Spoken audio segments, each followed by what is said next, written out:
પ્રભુ ઈસુના ગૌરવી નામમાં આજની પ્રેમી સલામ. જય મસીહ કી. આપણે પુનરુત્થાન પછી એટલે ઈસ્ટર પછીના જુદા જુદા દર્શનોની વાત કરતા આવ્યા છે અને આજે આપણે યોહાનની સુવાર્તાના 21મા અધ્યાયના 1-14 વચનોમાં પ્રભુ ઈસુ ખ્રિસ્તે શિષ્યોને ત્રીજી વાર અદ્રશ્ય રીતે દર્શન આપ્યું એ વાત આપણે જોવાના છીએ.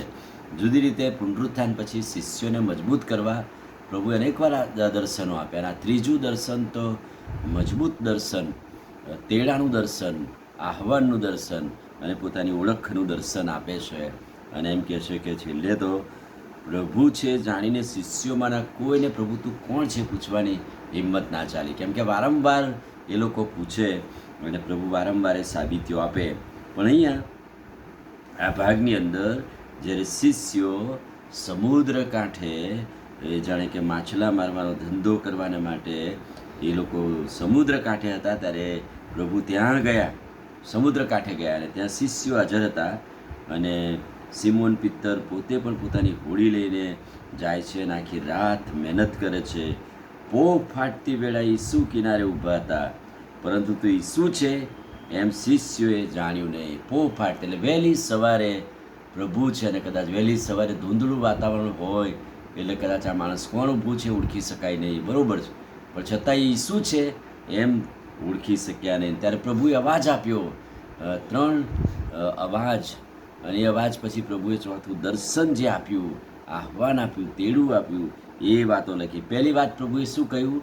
છોકરાઓ, તમારી પાસે કંઈ ખાવાનું છે? અથવા તો તમે માછીમારનો ધંધો કરવા આવ્યા છો તો શું તમે માછલીઓ પકડી અથવા તમારી પાસે આજની રોજીરોટી છે?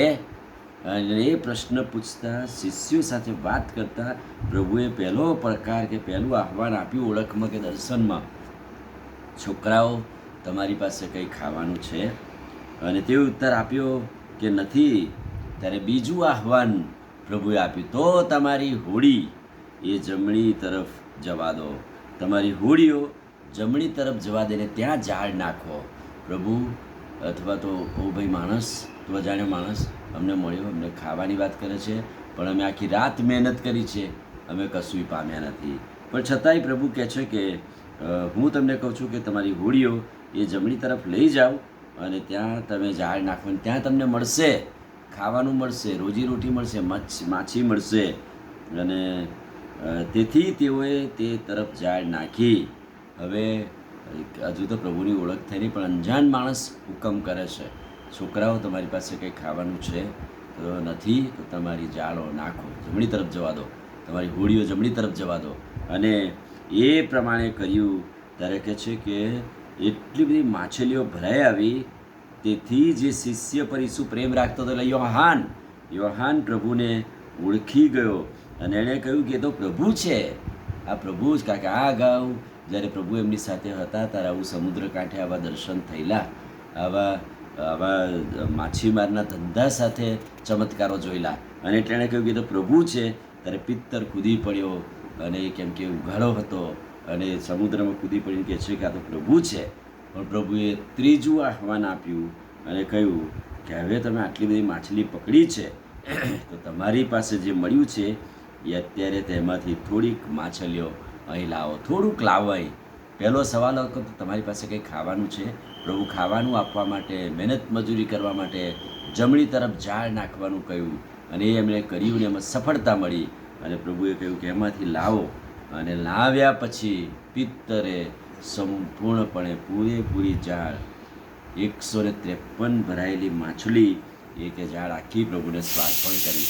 ત્યારે કહે છે કે પ્રભુએ કહ્યું આવો અને નાસ્તો કરો, આવો અને આશીર્વાદો પામો. અને આ દર્શન પ્રભુએ આપ્યું ને લોકોએ કહે છે કે પ્રભુએ મુએલામાંથી ઉઠ્યા પછી ત્રીજી વાર દર્શન આપ્યું, પણ છતાંય ત્રીજી વાર કોઈએ પૂછવાની હિંમત ચલાવી નહીં. પણ અહીંયા 3-4 વાતો પ્રભુએ આહવાનમાં તેડામાં આપ્યું કે તમારી પાસે કંઈ ખાવાનું છે તો તમારી હોડી જમણી તરફ નાખો, તમારી જાળો જવા દો જમણી તરફ, અને એમાંથી જે કંઈ મળે અત્યારે મારી પાસે લાવો ને આવો અને નાસ્તો આવું તમને આશીર્વાદ આપીશ. ને પ્રભુ આજે સવારે એ જ દર્શનનું આહવાન આપણને આપવા માગે છે. આમીન. પ્રાર્થના કરીએ. વાલા પ્રભુ, આજે સવારે તમારા અદ્ભુત ને પવિત્ર વચનને માટે આભાર. વચનના પ્રકાશમાં અમને દોરો. પ્રભુ ઈસુના નામમાં માંગીએ છીએ, સાંભળો અને માન્ય કરો. આમીન. God bless you.